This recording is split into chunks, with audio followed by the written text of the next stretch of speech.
Scott here. Another installment of what I'm thinking about. Late night edition, after hours edition. Whenever I get an idea for one of these videos, I just run to the phone and I go downstairs and Dad's downstairs. Everybody shut up. I got to go down there and I got to talk. And this just came to me 5 minutes ago.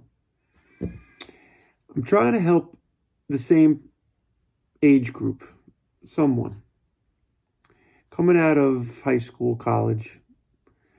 And there's a lot going on in that time of your life where you could get the ground set correctly for yourself to be in a great position later, like when you get to my age, 30s, 20s, 30s, 40s.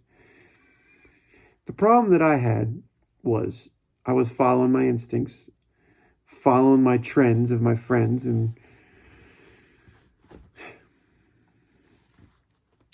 cars. If you live in a suburban area, odds are you probably do, just because of the populations in these areas. You graduate high school, you're right senior year, and you want to go get a car. I was blessed to have a couple cars given to me in my life. It was not easy. That's definitely a privilege that I appreciate, and I don't forget it. My father's first car, 1981 240 diesel Mercedes, 1981. It was a standard shift. And my dad goes, we're going to go out. We're going to learn how to use this car. I was 16. I said, Dad, I don't know. Come on. We're going to teach you how to drive today in the cul-de-sac. Or the dead end, right? All right. Get in the car. Start the car. Push your foot on the clutch. I know nothing. Okay, put your foot, okay, on this pedal. Yeah, put it down on this pedal. All right. Give it gas. Let off. Stalled. I mean, this happened like, 15 times. He goes, all right, get out of the car. Go back in the house. Sell the car. Sold the car. Gone. Lost his patience with that. So that was my first car. Gone. My grandfather passed away. He left me a 1986 Oldsmobile Cutlass Supreme Brougham. Nice couch-like, laid back. You're barely holding the steering wheel. It was a square car. Faded out. Vinyl top, senior car, senior year. No reverse. I drove it for about, 3 months. I think I might have revved it up in neutral and dropped it into drive just to try to spin the tires. One wheel spun and I probably lost parts of the transmission. So after that, anytime I pulled it to the mall or wherever we were going, I had to, put the left foot out the door and just push the car out of the parking spot. It wasn't cool. I drove that car for a couple months after that. Sold it. And then my dad goes, I'm going to find you a car.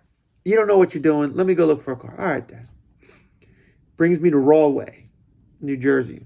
We went up past all the oil refineries, up 95.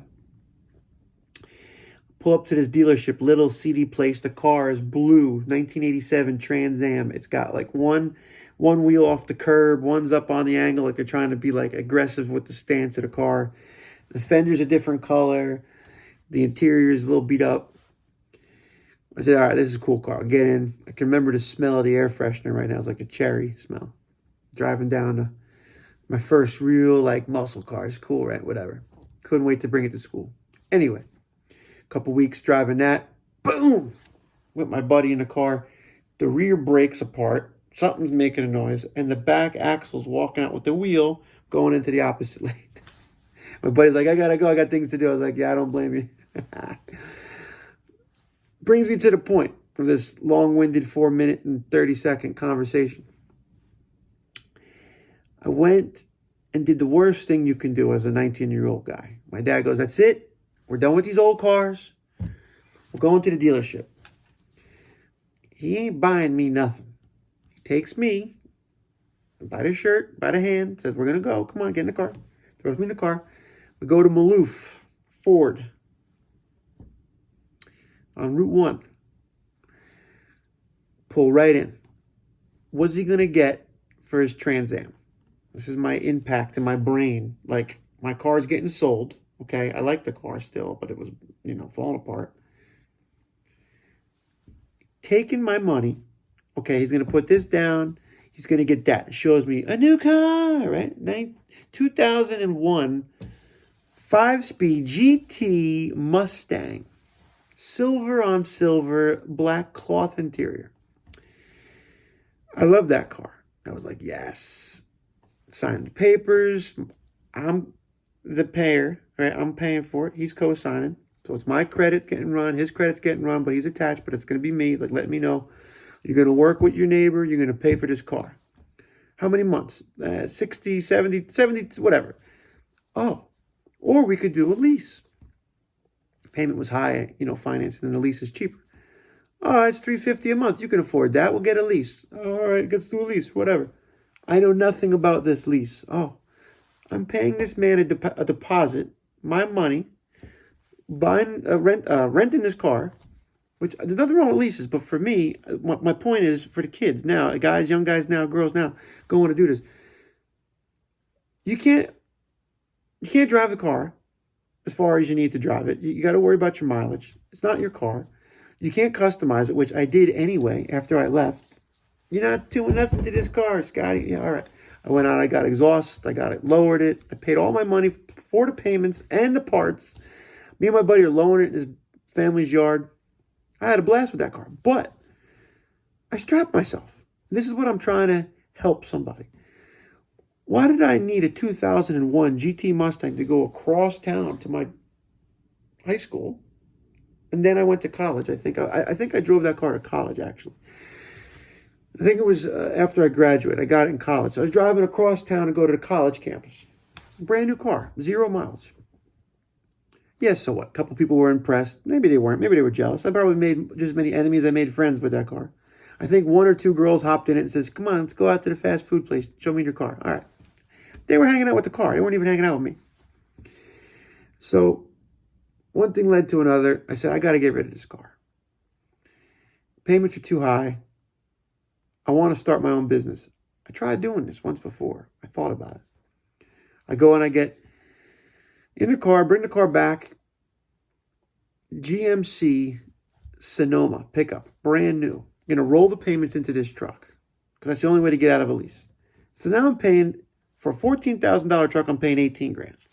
So right there, it's like, this doesn't make sense. I paid that off for 5 years. It was a small truck, barely able in there to move. It was cool. Got good gas mileage. I still made that a lowrider. I still made that cool, but whatever. Put flames on the hood. I met my wife in that car. Picked her up with a flamed out S10 lowered. I don't think she knew what she was getting into with that car. But after that, I learned my lesson. I never bought another new car until just recently. At 40 or 38, I think we bought it.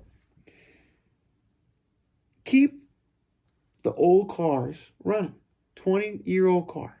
Go find a year, make, and model. Go through the Rolodex. Figure out what you like. Whether it's an import, try to stick with a brand. Try to stick with a manufacturer. Start to learn that model car. Do the YouTube searches. Learn how to jack it up. Learn how to do the oil changes yourself. Save the money. I'm telling you, it's got to be more. You got to save a lot more money than buying a car off the dealership. Especially a brand new car. A 3 or 4-year-old car, they're high priced now. I know it's a lot different than when I was looking at cars. So go back to the cars that we were driving. The 98, 99 Civics. You can find them right now. The Crown Vics. The old police cars. Yeah, they went to a couple police chases. Maybe you get one as a taxi cab, whatever. Their parts are everywhere. They're cheap. They made it for like 30 years. They made that body style. I don't even know. They made it forever. 20 years, I think. Stick with that. My grandmother passes away. She leaves me a 1997. Okay, this is in 2015. With 38,000 miles on it. She didn't drive it. Dealership, got oil changes, and it sat in the garage. Me and my wife drove that for years. It was that's the only reason why we were able to save money. Everybody that I know has got car payments. Yeah, nobody wants to be out on a weekend fixing their car. That's the idea. You get a good used car. You do your homework on it. You get used to doing it yourself because that's the only person that you got in this world to help you is yourself. You go to a good local car garage that you know people there. You find people there you can trust. Talk to your friends and family. Get somebody that when they do work on it for you for the dangerous or more serious repairs, you got help. Yeah, you're paying them money for a used car. It's got to be better than buying a brand new car.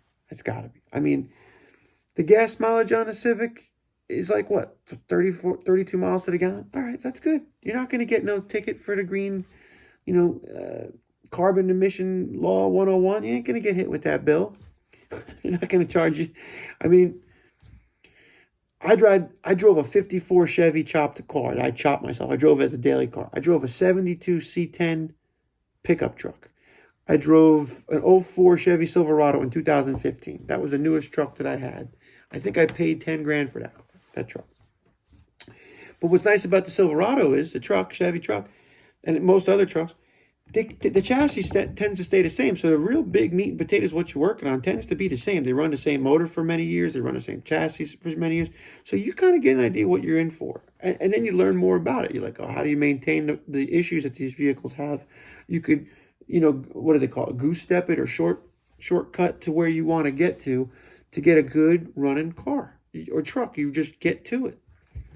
If you switch from a Jeep to a Subaru to a, pickup truck, you kind of get mixed up and you're at the mercy of nobody knows every year, make and model. They got to do the research. YouTube is there. I'm here on YouTube telling you what to do with your finances. Save your money. Get out of your family's house. Don't strap yourself with car payments. There's a flip side to this. I like working on cars. I like playing with cars. I like customizing and making them my own. You can waste a lot of money doing that too, but I will never tell you not to customize your car, period. But when you buy a brand new Mustang and then you barely have any money to do any work to it and you're still strapped for cash, it gets so crazy. I should have bought a Fox body like I wanted. If you don't know the Fox body Mustang, look them up. Very popular car. I went from a Trans Am, I was looking at the Fox body, and my dad took me to the Fox body dealership, which is a brand new Mustang. So, whatever. The new body style Mustang, I don't know what gen it was, but the Fox body was a 90s, up until what, 92? 93 they changed. 94 they changed. So, that's the story. Do your research, find a nice used car, save your money, get established. I bought a brand new truck, new to me, 2017 truck in 2020. Yeah, 17 I bought. I bought a diesel GMC pickup truck because I had to move all my stuff here. So instead of renting a U-Haul and having a junky truck that I've been working on for years, saving money. I finally got a good down payment for a nice truck. We put a lot down, paid off quick, no interest, low interest rate. And I was able to save on fuel coming here. Okay, with all the fuel prices before they went up, the diesel was doing really good for me. I saved a lot on hauling. The diesel doesn't even feel the trailer on the back compared to the Chevy truck gas that I had, the gas 8.1 engine. Hopefully this helps some people. 13 minutes in, it's a little long. I appreciate you sticking with me. I think, some people don't have an older brother or father figure, friend, niece, nephew, uncle, I'm trying to help somebody out that might not get this conversation, and you end up with a new car because your friends told you should do it. And now you're the one that's going to pay that bill. Yeah, you're building credit. Sure, you could build credit in other ways. You could get a credit card and pay it off little by little, get a small loan, start a business. That's what I would do. Thanks for watching. Please like, share, subscribe. If you have any comments about your first car or anything I talked about, if I said something that was out of line, well, this is one take, and it's the best chance I got to get it out. So please enjoy. Thanks. Have a good night.